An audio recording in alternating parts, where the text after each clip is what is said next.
নমস্কাৰ news now দৰ্শকসকলক স্বাগতম জনাই ষ্টুডিঅ'ৰ মজিয়াত মই লিপিকা চাহক কি আছে আজিৰ সংবাদত শিৱসাগৰত ৰংঘৰ সাহিত্য সভাৰ উদ্যোগত ৰাম ৰাজা সিংহৰ উপজা দিন উদযাপন নিউজ নাওৰ এক বিশেষ প্ৰতিবেদন ৰংপুৰ সাহিত্য সভাৰ উদ্যোগত আৰু ৰাম ৰাজা সিংহৰ পৰিয়ালৰ সহযোগত 27 জুলাইত শিৱসাগৰত প্ৰয়াত বিশিষ্ট সাহিত্যিক ৰাম ৰাজা সিংহৰ 107 সংখ্যক উপজা দিন উদযাপন কৰা হয় উল্লেখযোগ্য যে বিশিষ্ট লেখিকা দীপালী ভট্টাচাৰ্য বৰুৱাৰ অধ্যক্ষতাত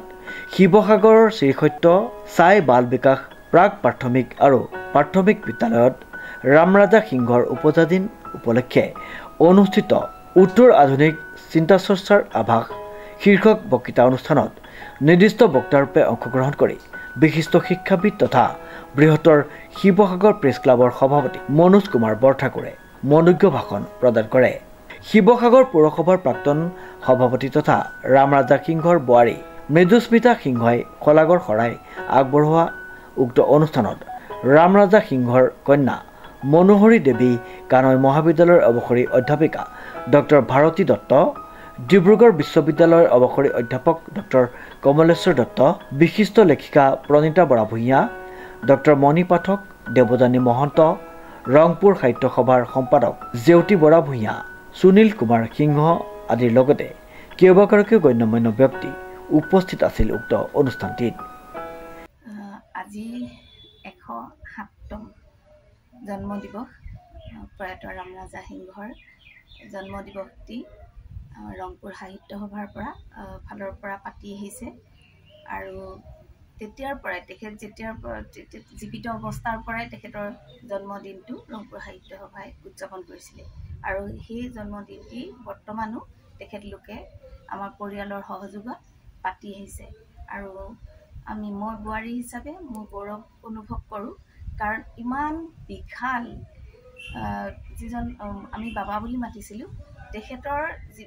চিন্তাধাৰা আৰু তেখেতৰ সৃষ্টি সকলোৱে বহুত বিশাল আছিল আৰু সেই বিশালতাখিনি ওচৰৰ পৰা চাবলৈ পাই নিজকে বহুত ধন্য মানুহ আৰু তেখেতৰ তেখেতে যিখিনি দেখুৱাই গৈছে সেইখিনিকে আমি অনুকৰণ কৰিবলৈ চেষ্টা কৰোঁ বিশেষকৈ তেখেতে শিৱসাগৰৰ নামটো আগতে যিটো আগৰ পৰা ভুলকৈ লিখা আছিলে যিটো মানে লিখিতভাৱে ৰূপ আছিলে SIBA বুলি আছিলে সেইটো ভুল আছিল আৰু তেখেতে বহুত লিখিছে লিখি মেলি শেষত শিৱসাগৰৰ নামটো বৰ্তমান আমি যিটো ৰূপত লিখোঁ SIVA আৰু সেই শিৱসাগৰটো তেখেতে শুদ্ধ কৰিবলৈ চেষ্টা কৰিছিল আৰু লগতে গুৱাহাটী আৰু অসম এইকেইটাৰ বিষয়ে তেখেতে লিখি আছিল আৰু তেখেতে 1952ৰ পৰাই এটা বিকল্প ৰেলপথৰ কাৰণে লিখি আহিছিল আৰু এইটো বৰ্তমান আমাৰ ইয়াত যিটো দূৰণিবতীয়া ৰেল শিৱসাগৰৰ হৈ যায় এইটো যেতিয়া আৰম্ভ হৈছিল আমি সঁচাকৈ বহুত গৌৰৱ অনুভৱ কৰিছিলোঁ কাৰণ তেখেতে বহুত দিনৰ পৰাই আমাৰ এটাইকেইখন চহৰ লগাই এটা বিকল্প ৰেলপথ সৃষ্টি কৰাৰ কথা